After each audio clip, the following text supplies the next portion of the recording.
Before 9/11, I used to offer various organizations like churches and universities a presentation on Islam. I got an invitation about once every 3 months.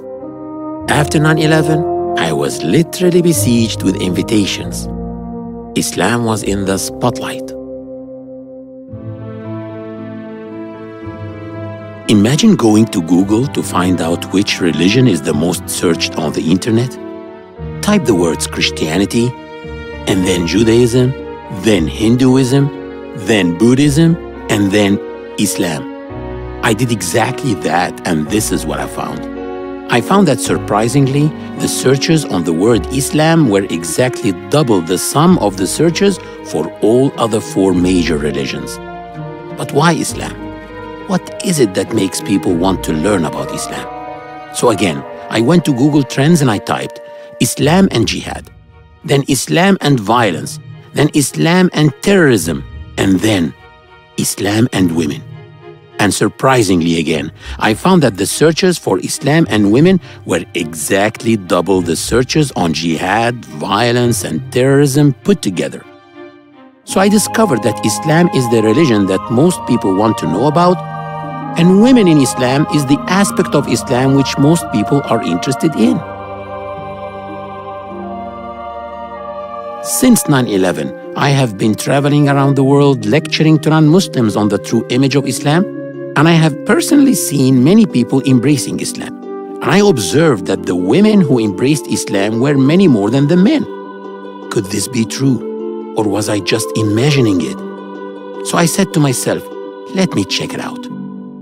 On the website of the Center of Islamic Studies at Cambridge University, one of the most reputable universities in the world, it states that 3/4 of British converts are women. Gothenburg is the second largest city in Sweden. Imam Ahmed al-Mufti is the director of Gothenburg Mosque. He spoke to us about his observation. During the past few years, around 400 people declared their faith after reading, attending lecture, and coming to ask about Islam. Surprisingly, over 300 of them were women. Men were only around 25%.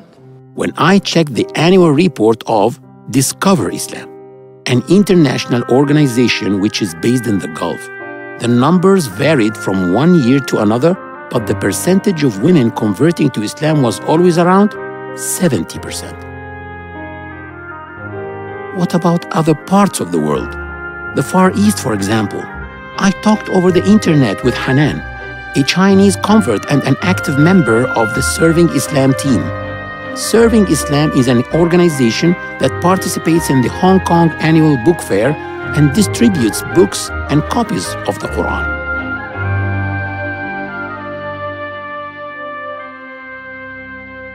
In the year 2009 to 2010, for example, over 100 people have embraced Islam, and 97% of those were women.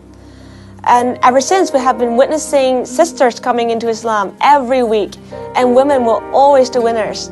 That's why our Sunday classes are filled to the brim with sisters, with only a handful of brothers.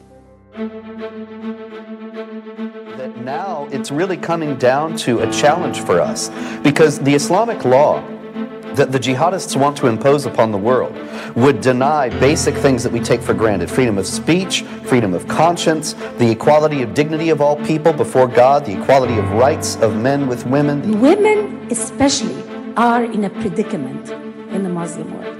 I have decided to challenge and bring Allah to justice on serious charges like discrimination against women. Where is the Muslim feminists?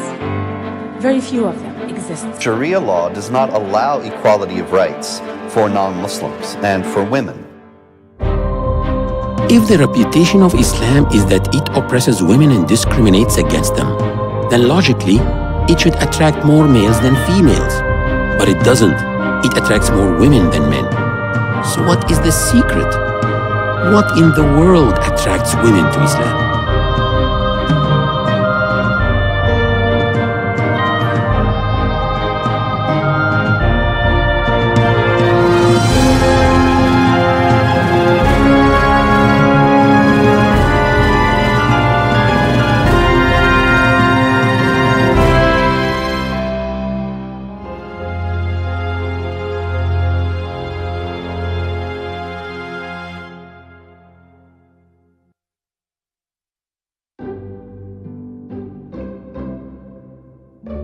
My first interviewee was in Belgium.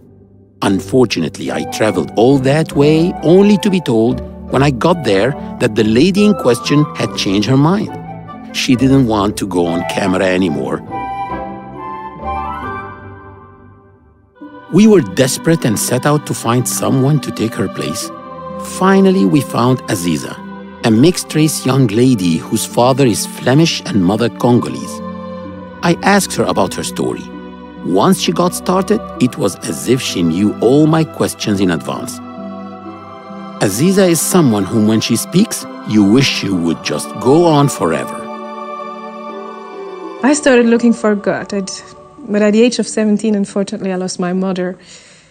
I was obliged as a Catholic daughter to go to church. I had something like difficulties to believe what church claimed, calling Trinity, God, His Son, Jesus, and the Holy Spirit.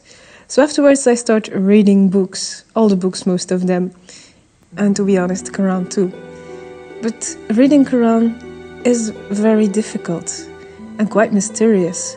But a few words were very, enlightened me, were very strong, like the compassionate that mostly came back in that book. Even if I could not immediately associate with it, but it felt that I need to follow a path.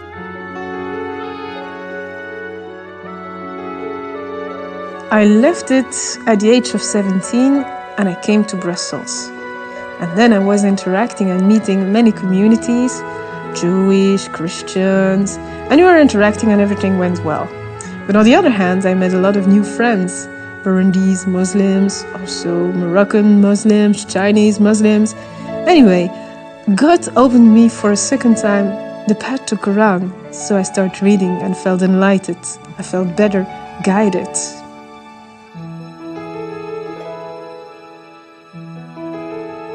Why did I lose my mother at the age of 17? Even if I not feel alone, and even if I am alone, I could feel His presence, even if defining His presence was not easy at all. So when I was in Brussels, I had the luck to be taken under the wing of a Moroccan mother, Fatima, and she really showed me the real values of Islam by taking care of me as I was her own daughter. She showed me by love, by acts, what Islamic values and ethic means. Really, I was lucky. So afterwards, I started studying Arabic at the mosque. And there my professor, a Tunisian professor, Mahmoud, explained me or opened me at least the way to find more information on Islam in a very, very broad sense. So he pushed me to go to the library, and instead of giving or teaching us the rules, grammatical rules, he opened the door and said, go to the library, try to find out what it means. So he opened me the real path to the Islamic education. But on the other hand, I was still living in my context in Belgium with a Catholic father who really imposed me still going to church, and I started wondering if this was the way I need to follow.